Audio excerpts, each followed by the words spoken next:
El día de hoy vamos a presentarles los logros que tienen que ver con la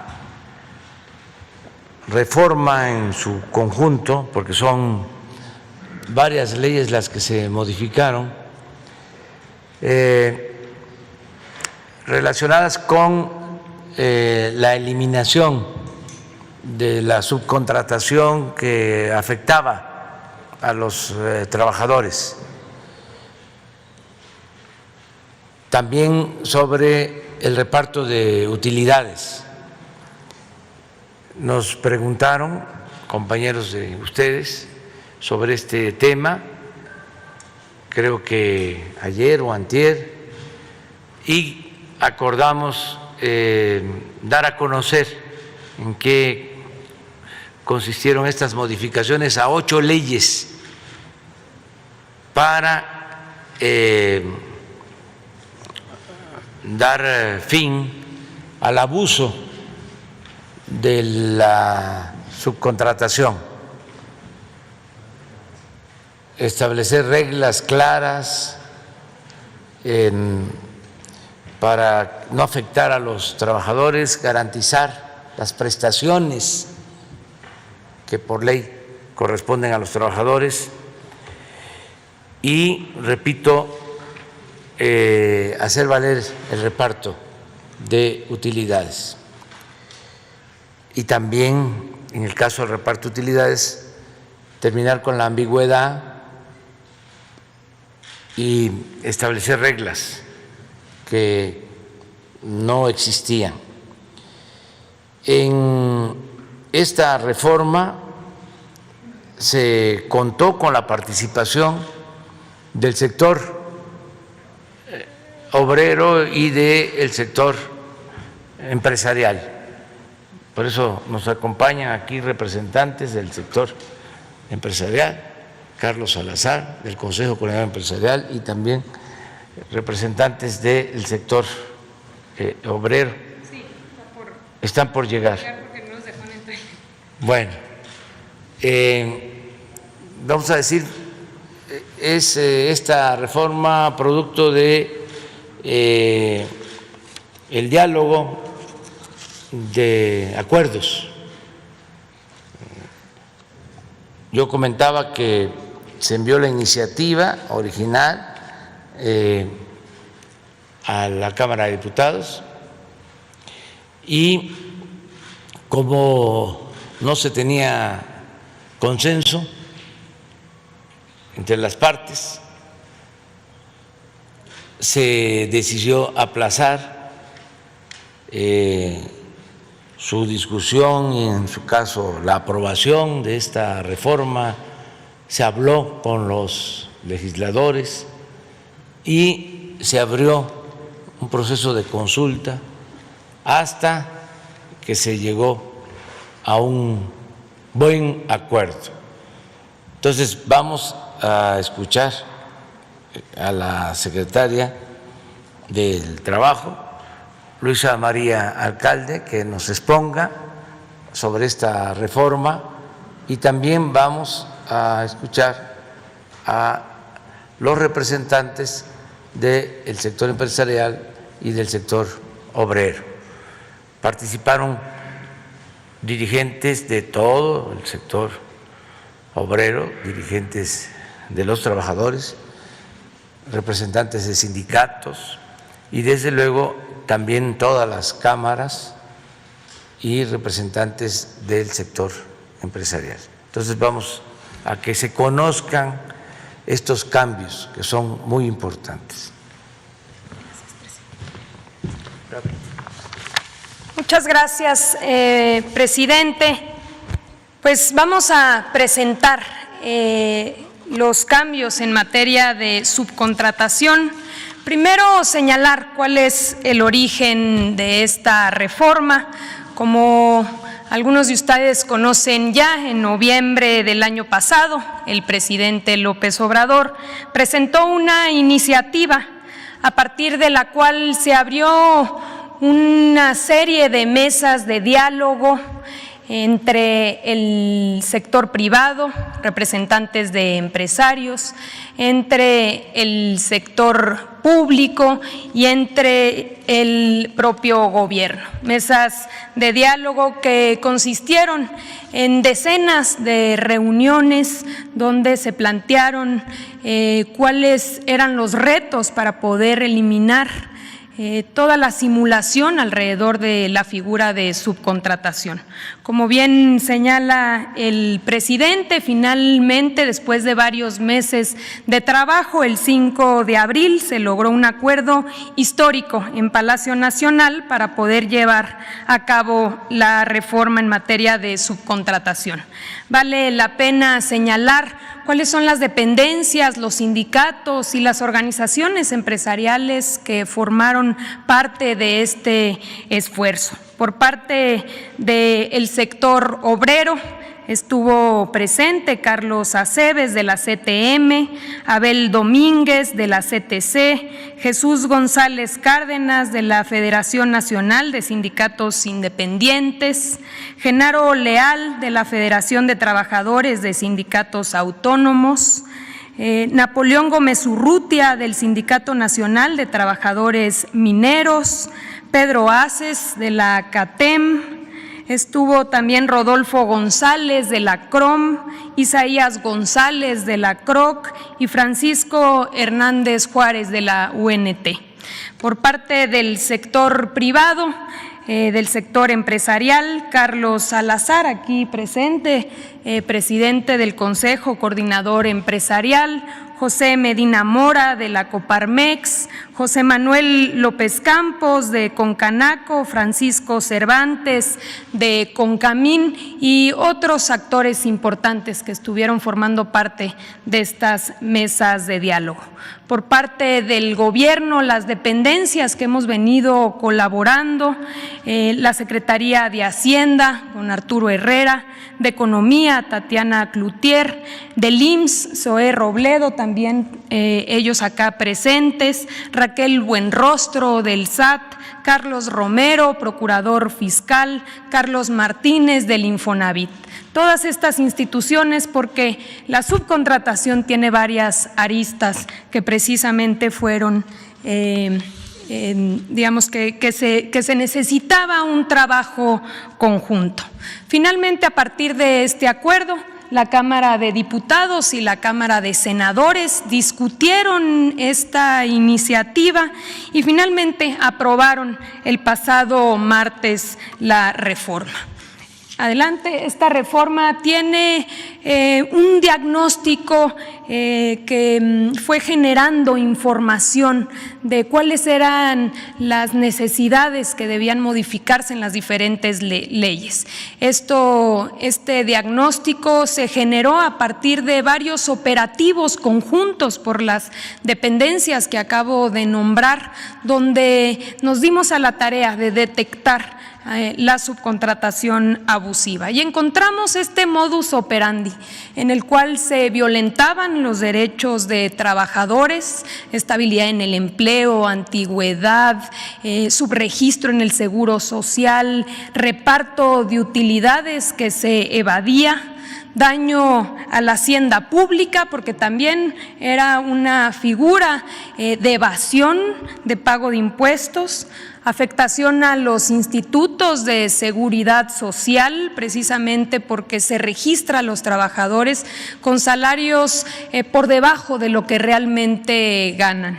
Y también, hay que decirlo, una competencia desleal para las empresas que sí cumplen, que respetan los derechos de sus trabajadores y que pagan los impuestos. ¿En qué consiste la reforma? 8 puntos. Primero, se prohíbe la subcontratación de personal, es decir, la transferencia de trabajadores propios hacia otra empresa. Las famosas nomineras o empresas que se creaban con el único objetivo de aparecer como patrones sin tener ninguna actividad productiva. Al prohibir esta subcontratación de personal, las empresas deberán transferir y reconocer como trabajadores propios a todos aquellos y aquellas que realizan las actividades principales de sus empresas, es decir, relacionadas con su objeto social y actividad económica preponderante. El segundo punto es que se permite la subcontratación de servicios y obras especializadas que no formen parte del objeto social ni de la actividad económica preponderante. Pero aquellas empresas que deseen prestar estos servicios especializados deberán estar en un registro obligatorio, un padrón que estará a cargo de la Secretaría del Trabajo y Previsión Social, previa acreditación de cumplimiento de las obligaciones laborales de seguridad social y fiscales. Este registro será público, transparente y en caso de que se pudieran ubicar incumplimientos, se perderá el derecho de estar en este registro de empresas de subcontratación de servicios especializados. Otro punto importante es que las empresas que reciben los servicios especializados deberán responder frente a los trabajadores en caso de cualquier incumplimiento. Otro punto importante es que recordemos que en esta materia existían muchos huecos en la ley que permitían deducciones fiscales abusivas y mucha simulación. Para evitar esta simulación y defraudación fiscal, se homologan los criterios del Código Fiscal, de la ley del ISR, de la ley del IVA, con la Ley Federal del Trabajo, permitiendo así homologar criterios y que no existan estos huecos legales.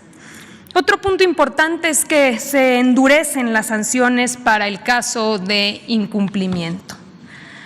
Los plazos para la implementación de esta reforma, ahora que ya fue aprobada en ambas cámaras, en los próximos días será publicada por el presidente y a partir de ahí inicia un plazo de un mes para que la Secretaría del Trabajo pueda emitir los lineamientos que regularán el registro. Por el otro lado, se cuenta con 90 días, 3 meses, para que las empresas puedan regularizarse. Hay que decir que este proceso en realidad ya inició. Incluso antes de que se aprobara la reforma, hay muchas empresas, más de 300,000 trabajadores que ya han sido reconocidos, que han sido transferidos y reconocidos como trabajadores propios. Incluso con datos del IMSS, estos registros tienen incrementos importantes en los salarios que van desde el 15 hasta el 32%. ¿Por qué? Porque ya se están registrando con los salarios reales. Entonces, se tienen 3 meses para hacer este reconocimiento y estas transferencias de trabajadores reconociéndolos como propios. Finalmente, cada 3 años las empresas tendrán que actualizar sus registros en la Secretaría del Trabajo. Como último punto, muy importante, también parte de esta serie de reformas, se reforma la Ley Federal de los Trabajadores al Servicio del Estado, para que en el gobierno federal ya no exista la subcontratación de personal.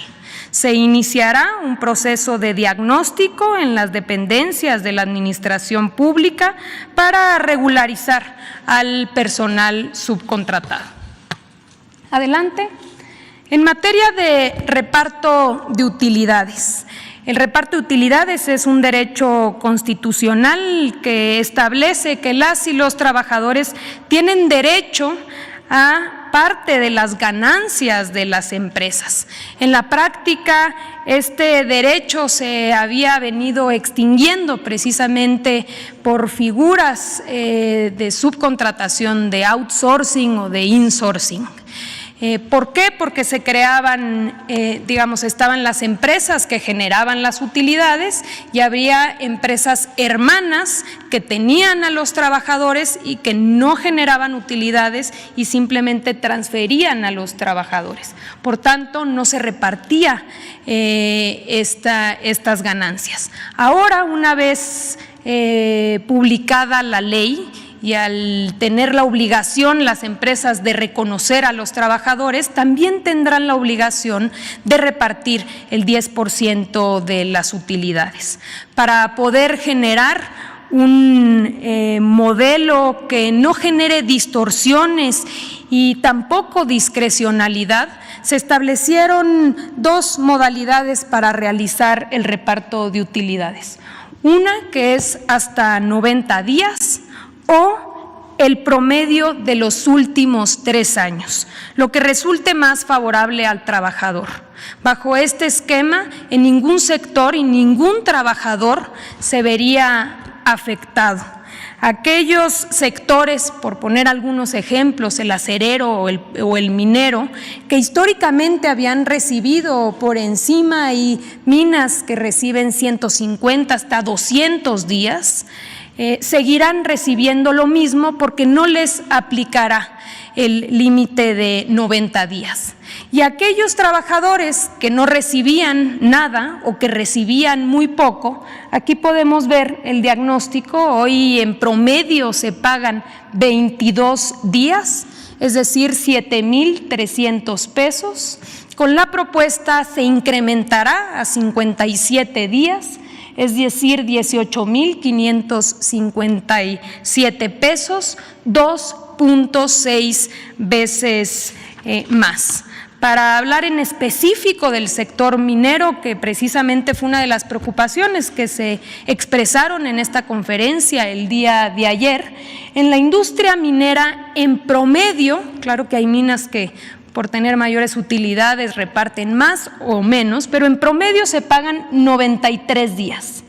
Con la propuesta se seguirá pagando los 93 días. Pero hay otros sectores, como la industria alimentaria, por poner algunos ejemplos, que hoy en promedio pagan 52 días y que con la propuesta pagarán 86. O la fabricación de maquinaria y equipo, que hoy pagan 60 días en promedio y con la propuesta pagarán en promedio 80 días. Es decir, en todos los sectores se ve un incremento, y en aquellos que habían históricamente repartido o recibido mayor utilidad se respetarán esos montos. Finalmente, para concluir, señalar que por utilidades las empresas habían repartido 56,000 millones de pesos. Con esta propuesta, y una vez que sea publicada la reforma, se repartirán 157,000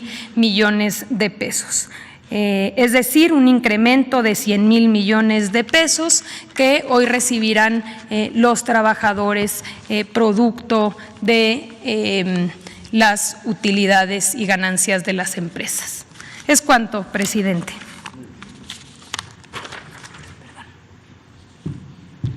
Invitamos a… Sí. A Carlos. Perdón. Muchas gracias. Por favor. Muy buenos días a todos. Buenos días, presidente. Una vez más, un honor estar aquí en este recinto y aquí en Palacio Nacional.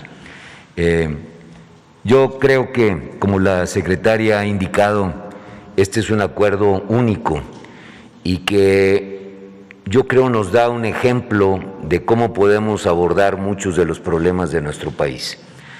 A mí no me cabe duda que, como también el presidente ha dicho en reiteradas ocasiones, el diálogo, el debate, la información, el tener la apertura para hablar las cosas, la transparencia, siempre conducen a mejores decisiones. En el caso de toda la discusión alrededor de la subcontratación, creo que es un magnífico ejemplo que demuestra que sí podemos llegar a acuerdos sustanciosos y en beneficio de nuestro país y en este caso en beneficio de los trabajadores. Como indica la secretaria, tuvimos muchísimas horas dedicadas en mesas, en reuniones, en foros, en reuniones más pequeñas, más grandes, tratando de entender la problemática, tratando de tener la información que se requería, tratando de profundizar en cada punto y con un solo objetivo: que el trabajador se viera beneficiado, que se respetaran los derechos del trabajador y que al mismo tiempo las empresas mexicanas mantuvieran la competitividad, mantuvieran su capacidad de crear empleos y su capacidad de inversión. Todos fuimos escuchados y esto es importantísimo. Todos pusimos nuestros puntos de vista y, como en cualquier negociación, todos cedimos cosas y llevamos cosas en la mesa. Quiero dejar claro que los empresarios siempre han estado en contra y estuvieron en contra desde el primer momento en que empezamos a hablar de este tema, de las empresas que abusan de los sistemas, de este y de cualquier otro. Nosotros estamos en contra de cualquier mexicano, sea empresario o sea individuo o sea cualquier forma en la que actúa, que no cumpla con las leyes, que no entienda la importancia de la solidaridad de nuestro país, que no entienda la responsabilidad social que tenemos todos desde el momento en que tenemos un trabajador, un empleado, una inversión. Al final estamos haciendo uso de los recursos que pertenecen a todos y tenemos nosotros que tener de los beneficios que se obtienen el pago adecuado y el pago comprometido de cada situación que se va realizando y que se va haciendo. Nosotros estamos en contra de las factureras, en contra de las empresas que usan nuestras leyes en beneficio propio y jamás pensando en los demás. Por eso, desde el momento en que empezamos a hablar con la secretaria, y aprovecho para felicitar a la secretaria y a su equipo, creo que hicieron un trabajo espléndido para poder lograr una cosa tan compleja como lograr un acuerdo entre tres partes que todas podrían tener intereses distintos. Desde ese momento, nosotros empezamos a tratar de construir lo que sí se quería hacer. Este es un paso adelante de algo que viene desde que se inicia este gobierno. Hemos estado nosotros tratando de hablar de la dimensión social del empresario y nos hemos puesto objetivos muy claros: mejorar el salario.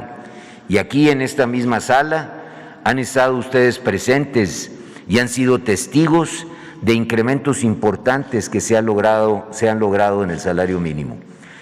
Pero no nada más eso, sino que hemos tenido un efecto de tratar de mejorar los salarios, buscando, como hemos dicho desde el sector empresarial, lo que le hemos llamado la línea del bienestar de cada familia mexicana. Y seguiremos trabajando en eso. Nos hemos propuesto como segundo gran objetivo, porque definitivamente había que cambiarlo, eran de los problemas, de las manzanas podridas, como yo me he referido a eso, que era el sistema de pensiones de nuestro país. Una idea buena, pésimamente implementada y ejecutada. Hoy tenemos la visión de que todos los trabajadores mexicanos podrán tener una pensión adecuada, digna, con un salario también digno y adecuado, que es comparable con los mejores sistemas de pensiones en el mundo. Con una ventaja adicional: vamos a crear realmente un gran ahorro nacional. Vamos a hacer lo que otros países han logrado, de poder acumular cantidades importantes de los ahorros de los mexicanos que puedan ser utilizadas por nuestro sistema financiero en el financiamiento de grandes proyectos que puedan ir transformando a nuestro país. Hoy hemos tenido que empezar con estructuras en donde el financiamiento se tiene que buscar en todos lados, porque en México no tenemos suficiente ahorro. Sin embargo, con esta medida lograremos también tener una estructura que beneficie a nuestro país en todos sentidos. El tema de la subcontratación es el tercer tema que hemos atacado en relación con nuestros trabajadores. El tema, como ya he estado explicando, lo arrancamos viendo de que esta figura que se usa internacionalmente pudiera adaptarse adecuadamente a nuestras leyes, y lo hemos conseguido. Vamos a ser un país competitivo. La subcontratación especializada, que es la figura importante de la subcontratación, se va a permitir en nuestro país. Vamos a evitar cualquier figura en donde se trate de engañar al trabajador y engañar al fisco y engañar al Infonavit y engañar al Seguro Social con figuras que se disfrazan, otra vez, lo que en las leyes podemos hacer adecuadamente.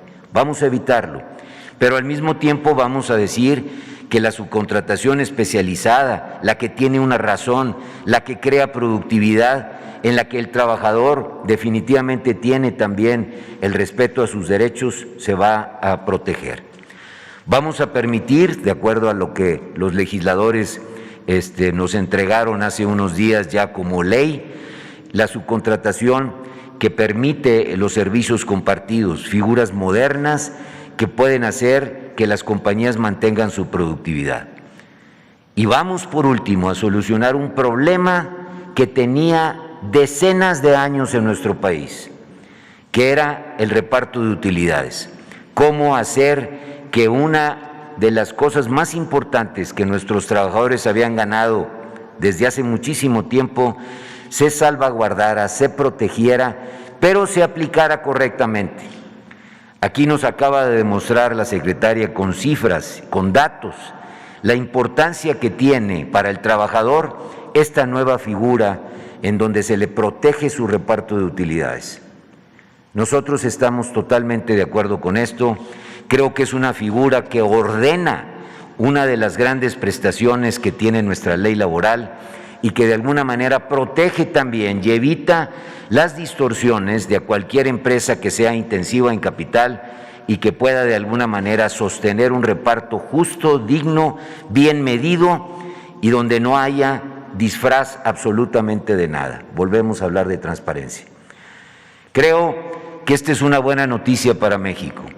Creo que es una buena noticia, insisto, porque el proceso que lo llevó a concluirlo fue un proceso que nos enseña que muchos de los problemas de nuestro país los podemos arreglar, como ya dije, con el diálogo, con la participación, con la información, con la transparencia, con la buena fe y con el interés que le vaya bien a los trabajadores mexicanos y a todos los mexicanos.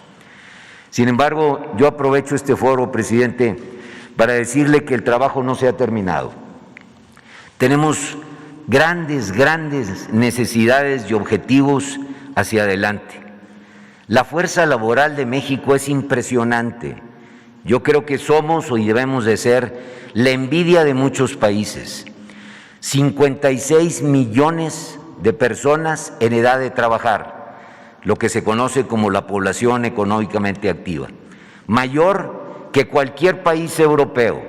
Lo envidiaría Francia, Alemania, España, Inglaterra, tener ese potencial tan importante que tenemos en México de 56 millones de mexicanos que pueden trabajar, que pueden agregarle valor a nuestro país, que pueden iniciar construcciones de todo tipo en México para beneficio de todos.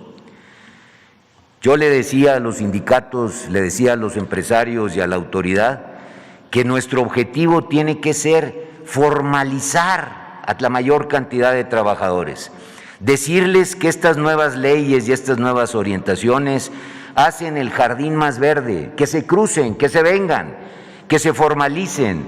Eso nos traerá al país mayor productividad, hará que la injusticia que tienen los trabajadores que no tienen a nadie que los proteja, ahora puedan trabajar y desarrollarse en función y con la protección que le dan estas leyes que de alguna manera se han ido formando y formalizando a través del tiempo.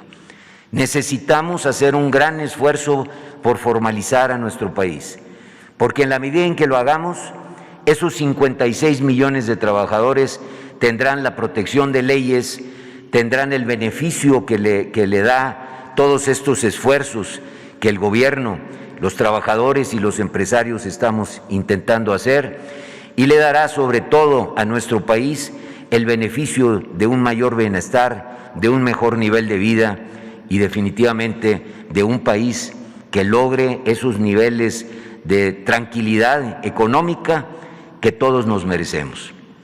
Ese trabajo está pendiente, pero le aseguro que estamos conscientes del problema y que estamos tratando de ayudar brazo a brazo con las autoridades y con los sindicatos por lograr hacer de México un país no solamente que sea ejemplo, sino un país que pueda desarrollar y crecer a lo que todos, el sueño que todos de alguna manera tenemos en la cabeza.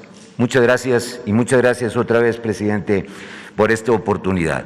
Cada vez que tengo la oportunidad de venir aquí a Palacio Nacional ha sido para poder dar un paso adelante y poder nosotros avanzar en lo positivo que tiene nuestro país y que definitivamente es mucho. Muchas gracias.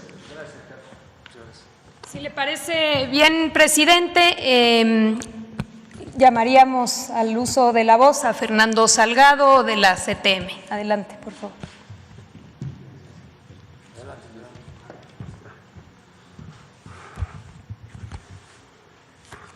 Señor presidente, señora secretaria, funcionarios, directores generales, don Carlos Salazar. Hemos dado sin duda un paso muy trascendente. Nosotros desde el sector de los trabajadores queremos distinguir, primero, el proceso de debate, de diálogo, a veces muy complicado que vivimos estos meses para llegar a acuerdos donde todos pusimos nuestras visiones sobre la mesa, pero que obtuvimos, y lo digo desde el sector de los trabajadores, encabezado por don Carlos Aceves, obtuvimos primero respeto a nuestras visiones. Pudimos ser escuchados y escuchamos a todos. Eso era fundamental en un proceso de esta naturaleza, pero también quiero distinguir, señor presidente, que no fue el primer proceso en el que tenemos estos debates. Ya pasó cuando se discutió el tema de Infonavit partiendo de una reunión con usted aquí. Ya pasó con la discusión de los salarios mínimos, donde se encontraron maneras y medidas para poder ir elevando el salario gradualmente. Ya pasó también recientemente con la publicación de la reforma al artículo 90, me parece, de que el salario sea suficiente y de que no sea menor los aumentos anuales, que no sean menores a la inflación. Por eso es un paso tan trascendente para nosotros en el sector de los trabajadores, porque viene a ir poniendo al día compromisos constitucionales que hoy todavía no cumplimos. Uno fundamental, del 123, a salario igual, a trabajo igual, salario igual. Y ahí hay que distinguir, señor presidente, que quien es fundamentalmente agredido con el incumplimiento de este precepto constitucional son las mujeres. Las madres trabajadoras, las mujeres trabajadoras, pero sobre todo cuando se trata de jefas de familia, de mamás trabajadoras. Pero se profundiza mucho más, y ahí entra este tema, cuando se trata de madres trabajadoras contratadas por sistemas de outsourcing, de simulación, de elusión y de sistemas ilegales de contratación.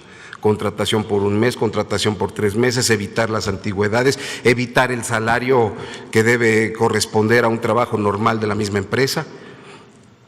Esas son las distorsiones que hoy nosotros vemos que se están evitando aquí. Viene una fundamental que es ese artículo y que está en la Constitución: el salario debe cumplir con los mínimos: casa, vestido, sustento, recreación.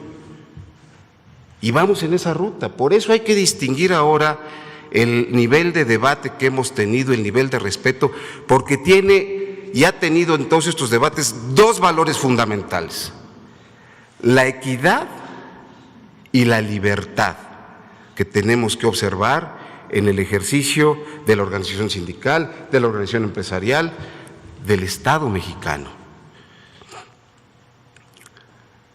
Hoy con estos acuerdos que estamos alcanzando, vamos, y yo coincido con don Carlos Salazar, tenemos una agenda larga que tenemos que trabajar en conjunto, y esto debe ser simplemente el ejemplo de lo que significa el debate, el acuerdo y el compromiso. Porque hoy estamos comprometidos. ¿Qué va a pasar? ¿Cuál es el resultado que nosotros no esperamos? ¿Confiamos en que va a suceder, señor presidente? El resultado, uno, ya lo dijo la secretaria, 300,000 trabajadores regularizados. Eso nos trae que habrá en el Infonavit pues, más cuotas que administrar en forma tripartita, como lo hemos venido haciendo, en forma eficiente y sobre todo muy responsable. En el IMSS, igualmente con trabajadores, que no nos quedemos en el salario mínimo con salarios o con dádivas que se les pagan por fuera, no, tendrán su salario, por lo tanto cotizarán con mayor salario y esto les generará muchos mayores beneficios. Y por supuesto, en lo que comentó don Carlos Salazar, la pensión, porque aquí también viene enlazado, viene hermanado el salario, el artículo 90 con el tema de la inflación, en las reformas al Infonavit, con las reformas fundamentales que reconocemos el esfuerzo que hizo el sector privado en las pensiones, donde aumenta la cotización, donde disminuyen las semanas. Queremos tener relaciones laborales mucho más transparentes y esto también se suma, por supuesto, a las reformas a la Constitución del 2017 que se cristalizan con las reformas a la Ley Federal del Trabajo y que nos obligan a todos a ser mucho más transparentes, a dar garantías, pero sobre todo, insisto, a comprometernos. ¿Y ahora qué estamos comprometidos? ¿Y de qué estamos seguros? De que con este debate, de que con estas reformas tendremos más y mejores créditos en el Infonavit, el fin de la cobranza agresiva, contraria a los intereses de los trabajadores, certeza en su vivienda, certeza en su pensión, certeza en su salario, igualdad para todos, libertad para organizarse. Hoy ese compromiso que venimos a refrendar aquí y que distinguimos, señor presidente, con el afectuoso saludo de don Carlos y de todo el movimiento obrero, que distinguimos porque no fue un proceso nada fácil. Hubo muchas iniciativas que en un trabajo político muy serio, muy acucioso, la secretaria pudo poner sobre la mesa, conjugar y también en una forma agresiva ponernos todos de acuerdo. Y después de escucharnos y después de saber lo que podríamos poner, evitar las prácticas de simulación, las prácticas ilegales, las prácticas elusivas, pero sobre todo lo que a nosotros más nos importa, las prácticas que hicieron, y también esa es una falta a la ley, que hicieron del trabajo un artículo de comercio, como lo prohíbe la propia ley y la propia Constitución. La agenda hacia adelante es grande, es vasta. Nosotros nos insertamos también en el objetivo de hacer competitivo al país, pero les decimos, señor presidente, siempre como lo hemos hecho con toda claridad, que no podemos hacer competitivo al país pensando solamente en lo que podamos exportar. Tenemos que hacer competitivo al país fortaleciendo a nuestros trabajadores, dándoles certeza, seguridad, equidad, igualdad, certeza, libertad. Tenemos que fortalecer lo que los técnicos le llaman el mercado interno, no es otra cosa que fortalecer el poder adquisitivo de las familias. Este es uno de los caminos y este es uno de las paradas en los caminos que hemos hecho y que seguiremos, y el sector de los trabajadores está listo. Lo comentamos aquí mismo en Palacio Nacional, señor presidente. Fortalecer la economía de los trabajadores es fortalecer al país. Hoy nosotros, en materia de reparto de utilidades, primero, pusimos sobre la mesa que no estamos de acuerdo en poner en riesgo un derecho adquirido, una conquista legítima de los trabajadores. Pero también pusimos sobre la mesa la voluntad de avanzar hacia acuerdos y la certeza que tenemos de que con esta reforma no tendremos porcentajes que no alcanzamos nunca y que no están más que en el papel, sino que mejoremos paulatinamente. Y lo dijo el señor presidente aquí en la reunión última que tuvimos. Llegamos a acuerdos hoy en materia de lo que es posible y nos da mucho gusto en el sector de los trabajadores saber que la puerta está abierta y que cuenta México con el sector de los trabajadores para seguir construyendo el país que todos deseamos. Muchas gracias, señor presidente.